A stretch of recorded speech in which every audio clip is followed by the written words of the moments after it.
నమస్తే K24 స్వాగతం సుస్వాగతం. గన్నేరువరం మండల హన్మాజీపల్లె గ్రామంలోని బొడ్డగుట్ట కారు పనులతో జీవాలకు మేతలు ఇబ్బందులు ఎదురయ్యే పరిస్థితులు నెలకొన్నాయని గొర్రెలు మేకలు పెంపకదారుల సంఘం జీఎం పిఎస్ కరీంనగర్ జిల్లా ప్రధాన కార్యదర్శి కాల్వ సురేష్ మాట్లాడుతూ హన్మాజీపల్లె గ్రామంలోని బొడ్డగుట్ట గ్రానైట్ కారు పనులు ఇటీవల ప్రారంభించడంతో జీవాలు మేతకు ఇబ్బందులు ఎదురవుతున్నాయన్నారు. కారు వల్ల వీరందరికీ జీవనోపాధులు కోల్పోయే ప్రమాదం ఏర్పడుతుందని, గ్రామాలలో బీడి భూములు ఎక్కడా లేకపోవడంతో మరోవైపు గ్రామ పరిసరాల్లో చుట్టూ ఎల్ఎండి రిజర్వ్ బ్యాక్ వాటర్తో నిండిపోయిందని, సమస్యలు మరింత జటిలమవుతుందని, ఇలాంటి వారి పరిస్థితిని దృష్టిలో ఉంచుకొని స్థానిక శాసనసభ్యులు కవంపల్లి సత్యనారాయణ, జిల్లా కలెక్టర్ స్పందించి కారు పనులు ఆపాలని డిమాండ్ చేశారు.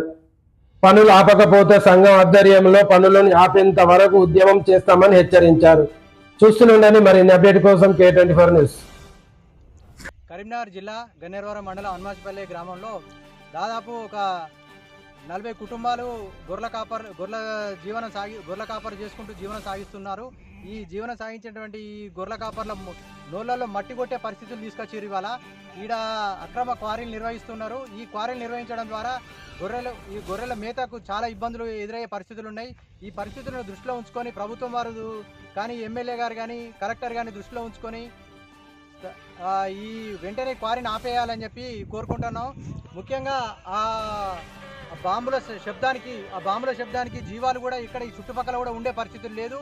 అలాగే పర్యావరణానికి కూడా చాలా ముప్పు జరిగేటువంటి ప్రమాదం ఉంది. కాబట్టి వెంటనే ఈ క్వారీని ఆపాలని చెప్పి కోరుకుంటున్నాం. గొర్రెల మేకల పెంపకదారుల సంఘం జిల్లా కార్యదర్శి కాల్వ సురేష్ యాదవ్.